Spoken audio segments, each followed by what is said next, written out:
semuanya, selamat wayah Kio ya dimanapun kalian berada.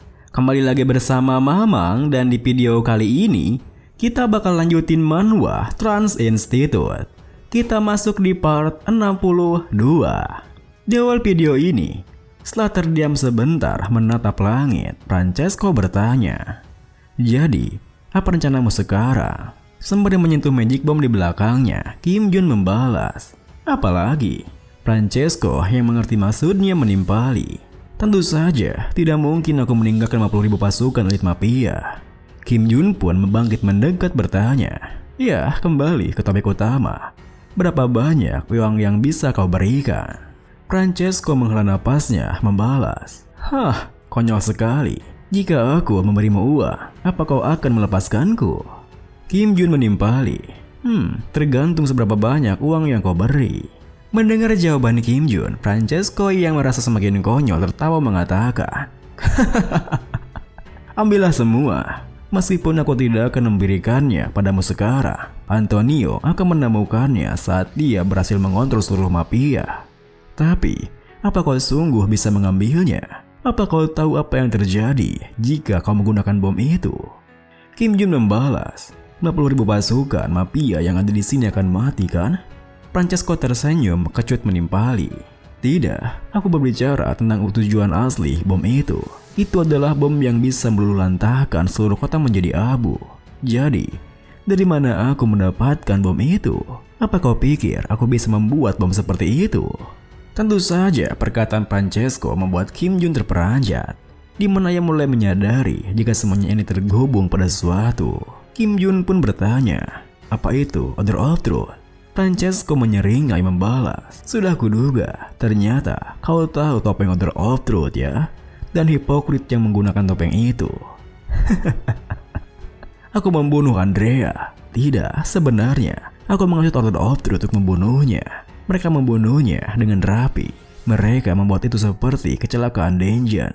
Bom itu awalnya adalah alat untuk menghadapi monster yang membunuh Andrea. Rencana awalnya adalah membunuh Andrea dan menanam bom itu untuk membunuh monster tersebut. Karena monster itu hanya bisa dibunuh dengan cara ini. Tapi aku tidak melakukannya karena aku pikir itu sia-sia. Kenapa kita harus menggunakan bom yang ganas dan indah ini hanya untuk membunuh seekor monster? Jadi aku memutuskan untuk menggunakannya demi hal lain." "Ya, kau pasti bisa menebak kelanjutannya," kata Tanzaro. "Tapi sungguh disayangkan. Aku sangat ingin melihat 90.000 warga Tanzaro menjadi abu." Tentu saja, semua hal yang didengarnya membuat Kim Jun mengumpatinya. "Kau bajingan gila," Francesco melanjutkan.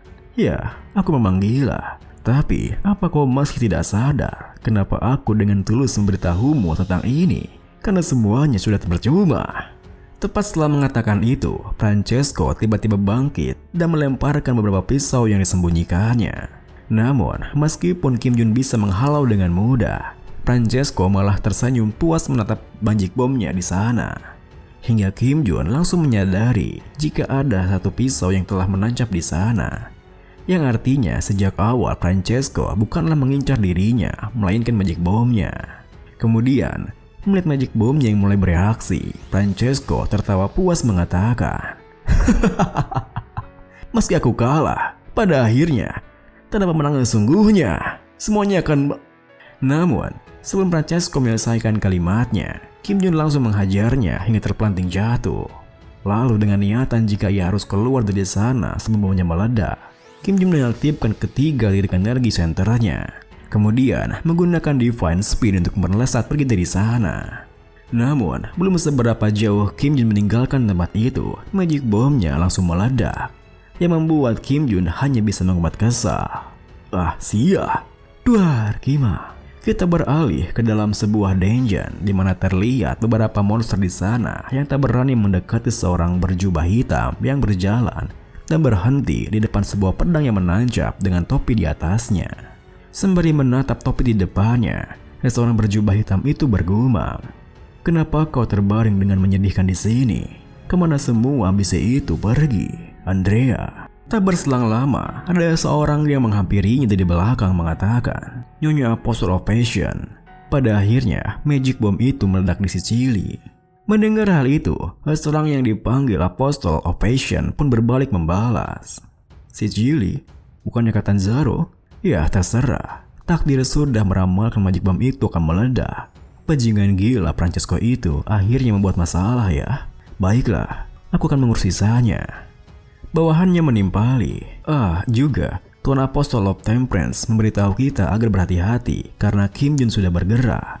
Bersamaan dengan raungan seekor monster besar yang dikekang di atas mereka, yang bahkan membuat bawahannya merinding seketika.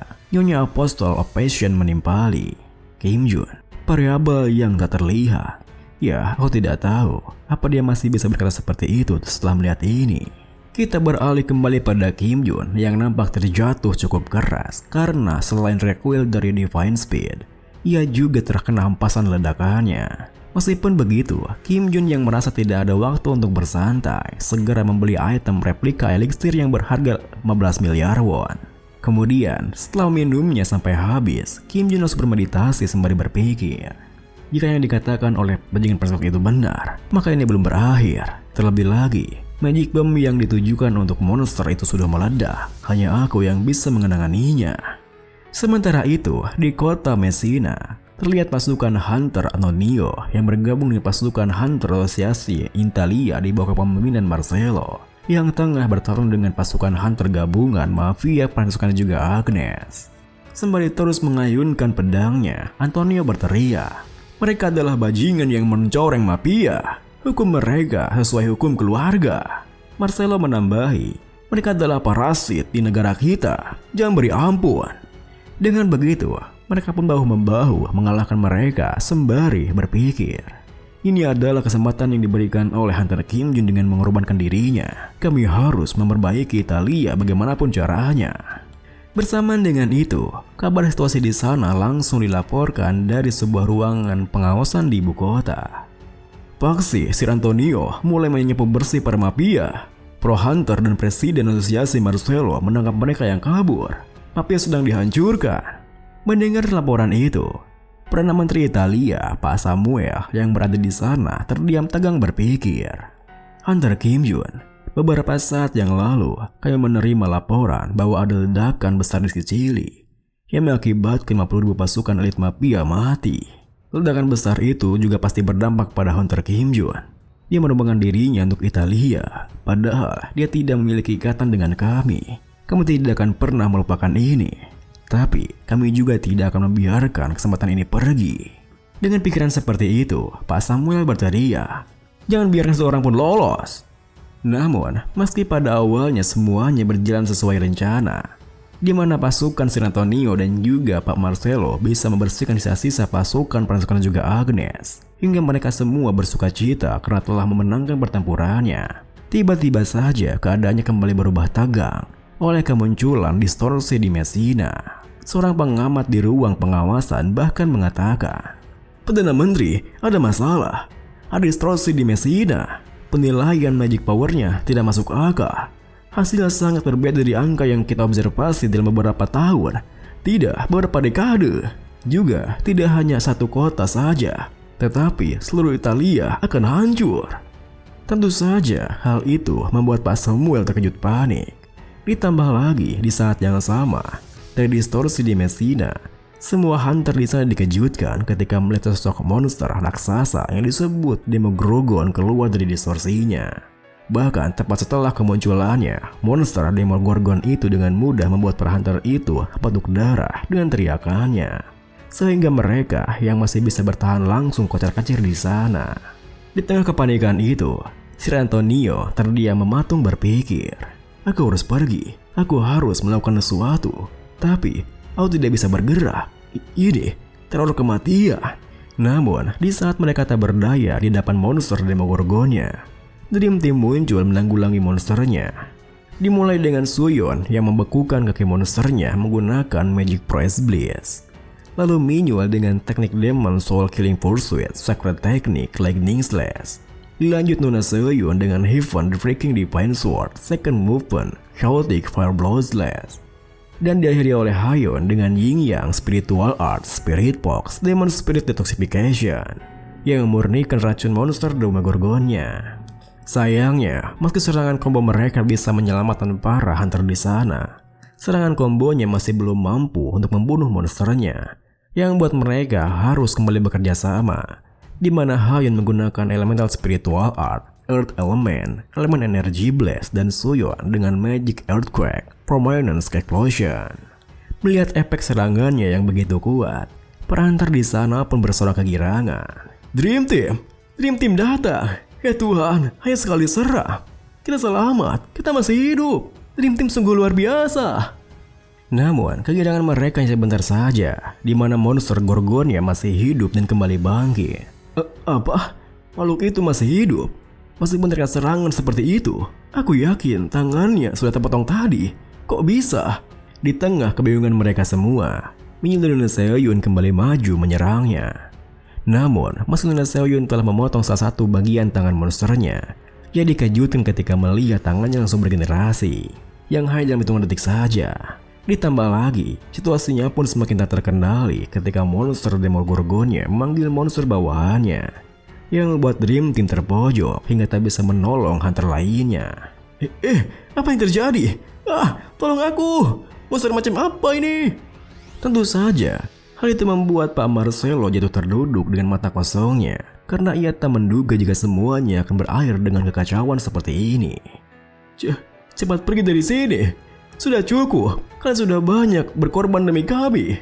Hunter muda luar negeri berkorban di negara ini tanpa adanya bantuan dari kami. Dia berkelahi sendiri, bahkan mati bersama puluhan hunter elit mafia. Italia sangat berhutang kepada hunter Kim Jun dan juga Dream Team. Hutang yang tak bisa terbayarkan. Tolong jangan pertaruhkan nyawa kalian lagi. Kami tidak boleh membiarkan penyelamat kami berkorban lagi. Sudah saatnya Italia berkorban untuk penyelamat kami. Meski ratusan dari kami harus menjadi kumpan. Dream Team, cepatlah pergi dari sini. Namun, meski Pak Marcelo telah berteriak seperti itu, Dream Team sama sekali tak menunjukkan pergerakan akan pergi dari sana. Yang membuat Pak Marcelo terdiam berpikir, kenapa mereka tidak pergi? Apakah mereka menunggu hunter Kim Jun?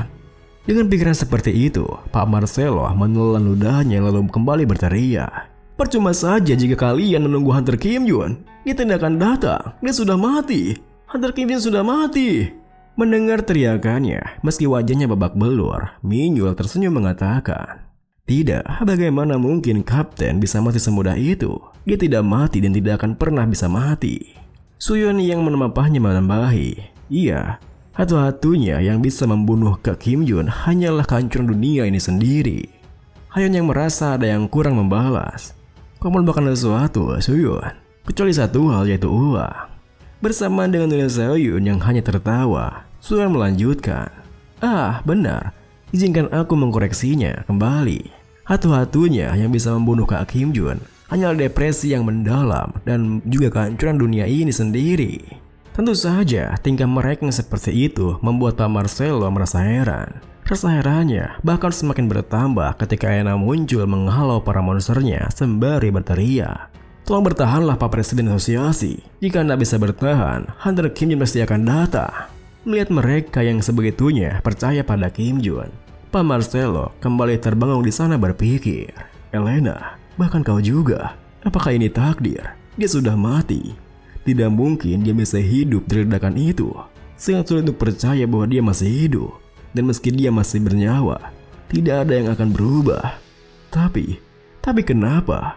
Kenapa aku ingin percaya kata-kata mereka? Di saat Pak Marcelo memberikan hal itu, Sir Antonio menepuk pundaknya dari belakang mengatakan, jika bukan penyelamat kita, siapa lagi yang bisa? Dengan begitu, Pak Marcelo pun menyekai air matanya lalu bangkit kembali bersama Sir Antonio dengan niatan untuk membantu mereka. Bersama dengan Sir Antonio yang memimpin para bawahannya untuk bergabung dengan penyerangannya, Pak Marcelo mengatakan, tak peduli apa yang terjadi, monster itu harus dihentikan di sini. Sampai Kim Jun datang, kalian semua harus bertahan. Sembari terus mengayunkan pedangnya, Sir Antonio menambahi, bertahanlah, jangan alihkan pandangan kalian. Serang demi Italia. Melindungi Italia dengan kemampuan kita. Mendengar teriakannya, semangat patriotik para hunter lainnya pun kembali berkobar, di mana mereka siap mempersembahkan jiwa raga mereka untuk negaranya. Sayangnya, semangat saya tidak cukup kuat untuk bertahan dari serangan monsternya, hingga mereka semua menyadari jika ini adalah situasi ketidakan pahlawan. Dan ini pun diakhiri dengan bahkan Dream Team yang awalnya begitu percaya diri kini mulai terlihat pasrah. Hingga Dona Seoyun yang paling dewasa di antara mereka mengatakan, "Kupikir aku bisa bertahan lebih lama. Aku harap kakek tidak akan berlebihan memarahi Kim Jun."